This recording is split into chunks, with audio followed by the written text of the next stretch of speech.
The following material contains spoilers for the film. In December of 1971, a British movie by the name of A Clockwork Orange would release, becoming the subject of great controversy and a staple of cinema as a whole. This dystopian crime film, directed by Stanley Kubrick, was adapted from the 1962 novel of the same name. Both the film and the novel wrestle with themes of free will and totalitarianism while continually receiving critical acclaim despite their respective controversies. This film is important for many reasons, but namely that it deconstructs certain social issues facing the post-World War II West using challenging and morally ambiguous elements to create a new landscape for filmmakers altogether. The plot centers around a young teenager named Alex DeLarge, who leads a small gang consisting of his fellow teenage friends he calls his droogs, whereby they routinely run about in the night drinking an intoxicating beverage they call Moloko Plus and committing a series of violent crimes for mere pleasure. These include, but are not limited to, assault, vehicle theft, intoxicated driving, home invasion, rape, and murder. Soon, Alex's droogs become weary of his abusive treatment towards them, leading them to challenge his leadership. Alex reacts to this by attacking them to assert his dominance. Later, at the scene of a home invasion gone awry, Alex's droogs betray him by smashing a bottle of Moloko Plus in his face, temporarily blinding him, and culminating in his arrest and imprisonment. While incarcerated, he hears of an experimental rehabilitation program in which he could earn his freedom, scheming of a way to return to his old life of violence and pleasure. Alex agrees to participate in such a program. Subsequently, he is subjected to a form of psychological torture called the Ludovico technique, in which the state attempts to condition him against violence by injecting him with a psychoactive substance, strapping him to a chair with his eyes pried open, and forcing him to watch films containing acts of violence, similar to those he committed. The treatment successfully prevents him from committing future acts of aggression by making him violently ill when he attempts to engage in violence.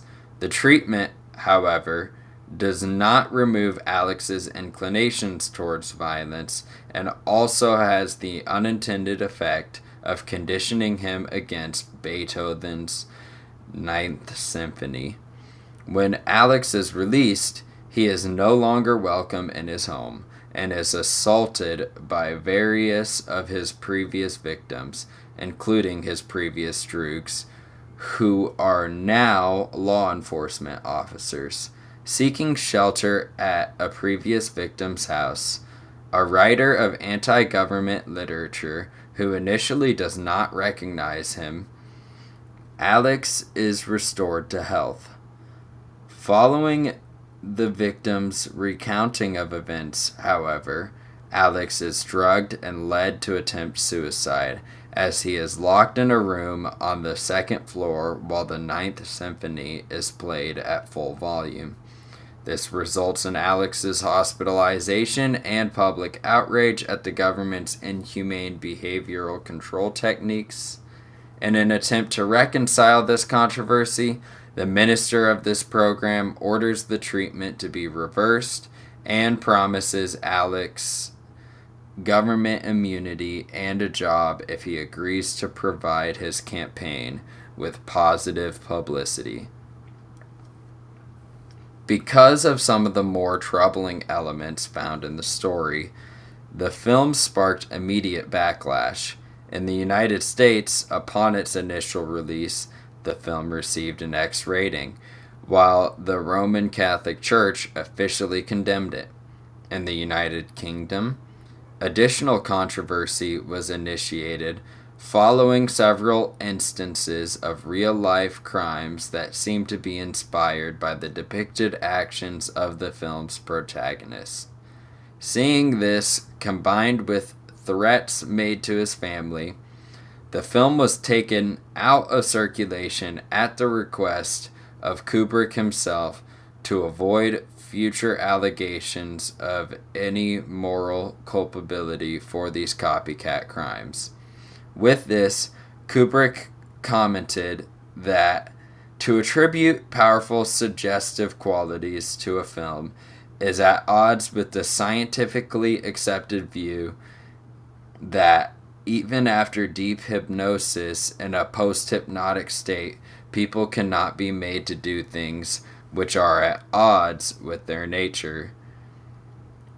The film would not receive a release in the UK until Kubrick's passing in 1999.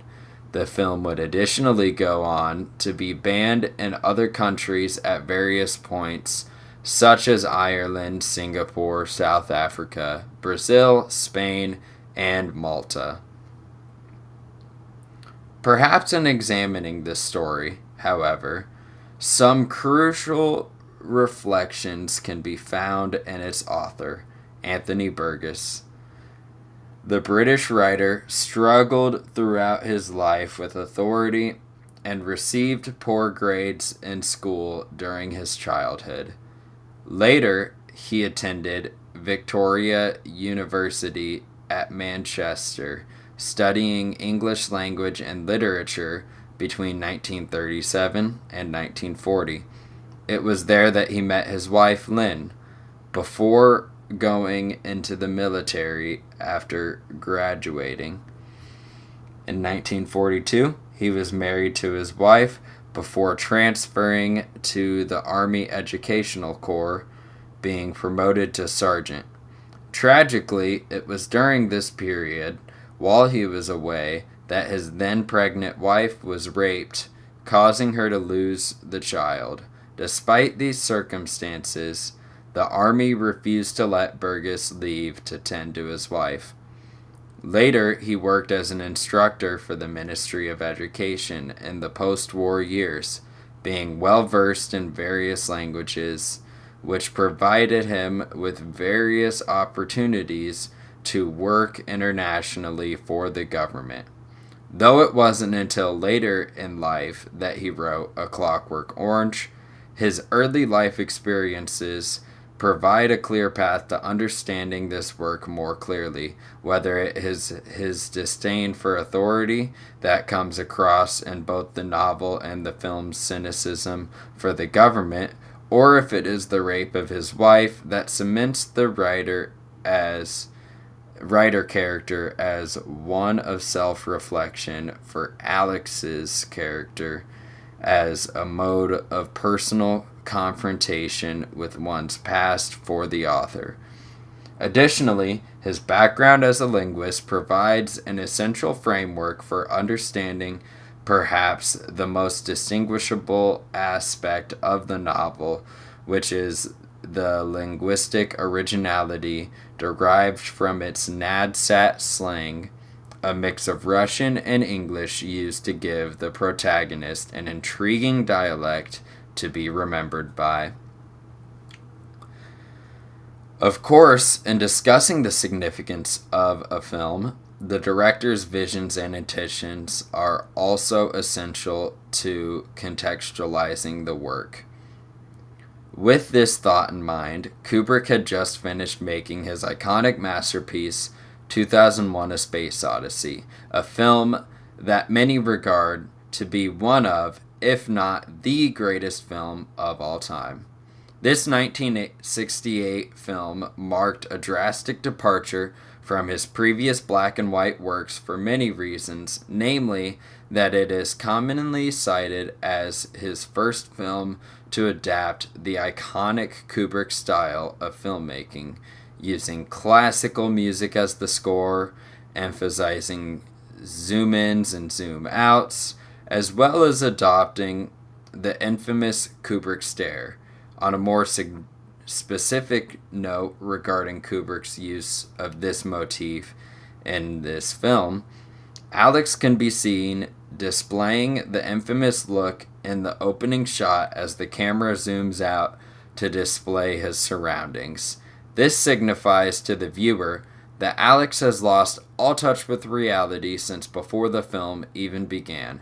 Going along with this motif of stares is the more broad motif of eyes Kubrick chooses to employ across his filmography. With 2001: A Space Odyssey, it was the close-up on Apes' eyes at the beginning, while with this one, it is the iconic Ludovico technique scene or Alex's specific eye makeup. Kubrick's use of eyes in his film suggests introspection and humanity, as eyes are often seen as the windows to the human soul. Seeing this continuation of his iconic style, but in an altogether different context, it is easy to see the continuity between his previous work and the current one. While his previous films did employ some similar themes, it is 2001: A Space Odyssey that really dives into the various elements of human nature and competence and the shortcomings of a bureaucratic government. In this sense, A Clockwork Orange thematically works as a logical sci-fi follow-up to this magnum opus and all the mentioned ways and more. Thus, if the reading that each of Kubrick's works covers a different aspect of human nature, and 2001: A Space Odyssey captures the human capacity for error, then this film captures the human capacity for violence. Kubrick was also no stranger to controversy, as he experienced his fair share with his 1962 film Lolita. Like Lolita, A Clockwork Orange also attempts to adapt an equally controversial novel, now considered an all-time classic, which features a flawed protagonist, sexual perversion and violence, and a morally corrupt struggle over power and dominance. Kubrick's 1964 film, Dr. Strangelove, also examines government incompetence in a critical and often shocking way. So, in a way, A Clockwork Orange works both as a reflection and continuation of his challenging body of work throughout the 1960s. When discussing the distinctions between the 1962 novel and the 1971 film, it is worth pointing out that the film is actually a fairly faithful adaptation of its source material, with only a few key differences.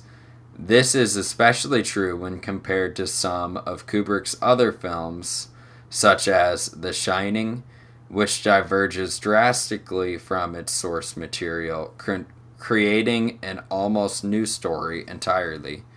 With A Clockwork Orange, Kubrick has stated on multiple occasions that he loved the writing of the novel so much that he hardly wanted to change a thing. That being said, there are some minor alterations made to the story. Perhaps the biggest difference between the movie and the book is its ending, where just like the American release of the British novel, a choice is made to exclude the final chapter.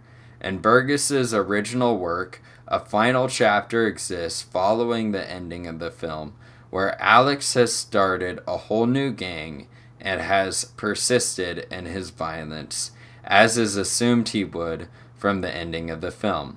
Alex, however, then encounters one of his old friends who has been reformed by the test of time, marrying and starting life anew.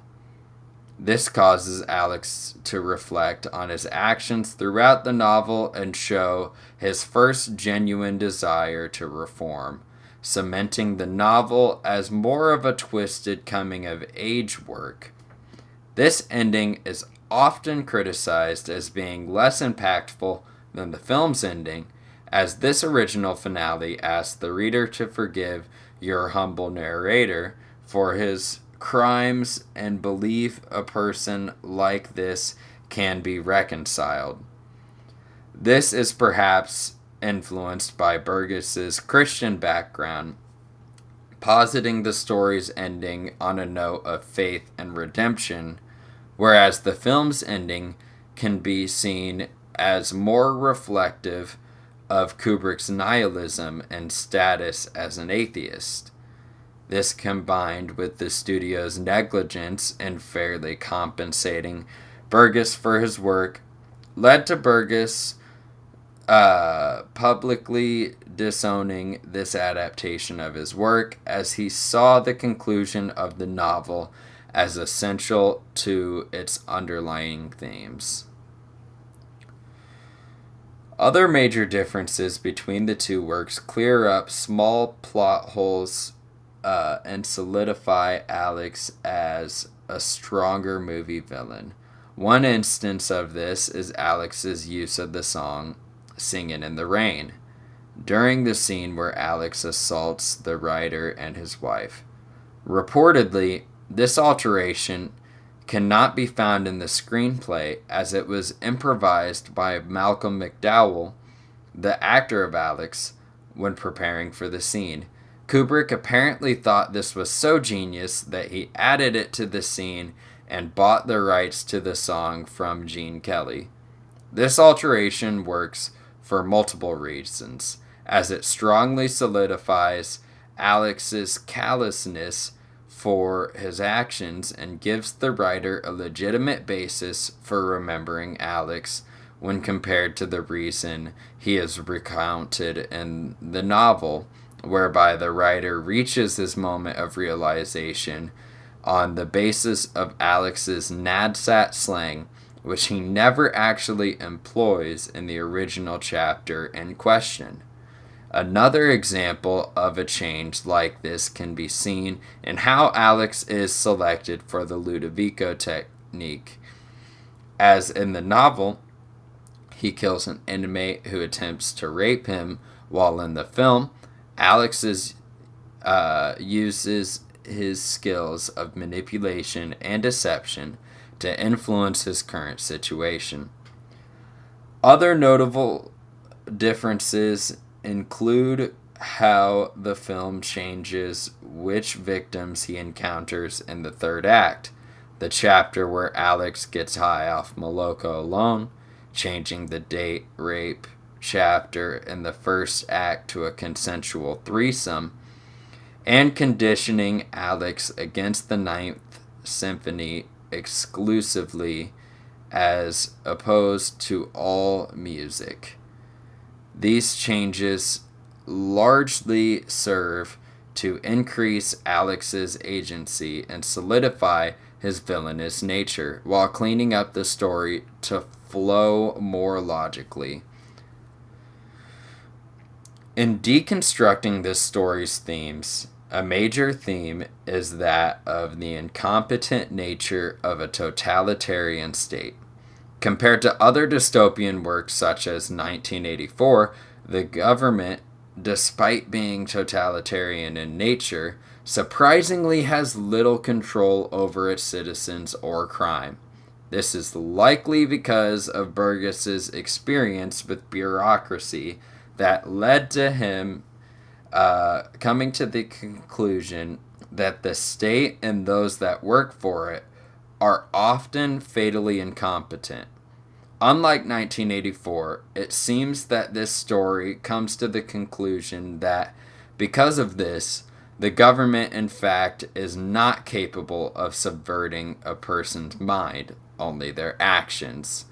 This does not, however, excuse them of malevolence, as almost all occupants of the government in this film seem arguably just as sadistic and violent as Alex, a point affirmed by the police officer's beating of him, his former Droog's occupation in law enforcement, and his parole officer's sexual harassment of Alex, a detail also not found in the novel. Furthermore, the conclusion of the film also affirms this, as the state is willing to allow Alex to once again regress into violence with full immunity just to restore popularity in their re-election campaign, while using the event as justification to do who knows what to the subversive writer. This depiction of a totalitarian state potentially seems more realistic for a Western style of government, as it posits that bureaucracy will always put its own interest above those of the people, without crediting the state to the extent of assuming it might have the coordination to achieve total reign over one's mind. Additionally, some have noticed alarming parallels between the Ludovico technique within this story and the CIA's real-life MKUltra program, which also conducted behavioral and mind control films within the aid of psychoactive drugs and methods of psychological and physical torture. Rampant crime, economic dismay, and the homeless man's Men on the Moon comment, found in the second scene and chapter, also hit close to home for European anxieties in the post-World War II era. This cold, unforgiving era is marked by the post-war bleakness of the passionlessness, brutalist architecture. A sort of pointlessness in the state's legal efforts to reduce juvenile delinquency can be observed with the state raising the drinking age for alcohol. Yet Alex and his droogs are legally allowed to obtain and consume the psychedelic drinkum-infused Moloko Plus. For Burgess, it would seem the answer to such perils is a moral and religious one, as opposed to the hopeless endeavors of the state, while for the nihilistic Kubrick, it would seem there are no definitive answers to such complex issues. Another essential theme within these works is the concept of free will. For Burgess, this was possibly the main point. If the state's greatest peril in 1984 is the subversion of love and rebellion in the mind, in A Clockwork Orange, it is their capacity to hinder free will. Hence, this is the meaning of the title, as it implies by robbing someone of their free will, you are taking something sweet and natural and turning it into a mechanized, standardized piece of machinery. A quote that perhaps perfectly encapsulates this theme is that when a man cannot choose, he ceases to be a man. While the notion that the Ludovico technique is unethical on a fundamental and moral level, it can often be easy to neglect the argument that Alex is a criminal and perhaps he ought to be castrated of his violent urges. After all, Alex does perfectly encapsulate the villainous, monstrous archetype of man, being a literal rapist and murderer, the worst of the worst.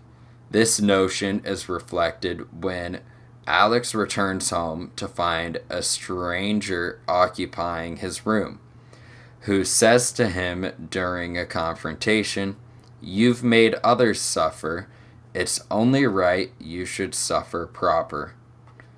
While this old school retribu-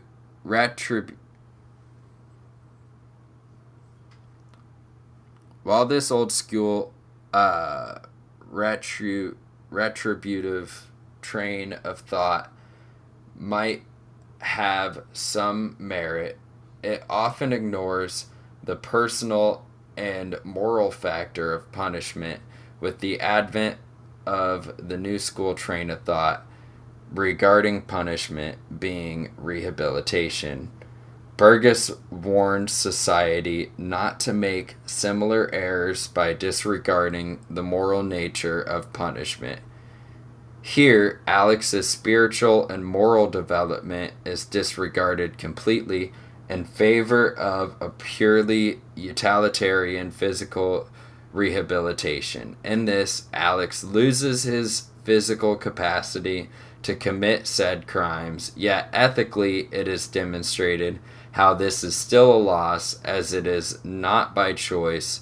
As a result of Alex's free will being taken from him, he is rendered helpless in genuine cases of self defense, castrated even from consensual encounters of sex, as well as unintentionally conditioned against the most redeemable aspect of his character, his passion for music, particularly the old Ludwig van. With this, it seems that by taking away the bad, one unintentionally and inevitably also takes away the good, posing the question of whether what is left is even human at all.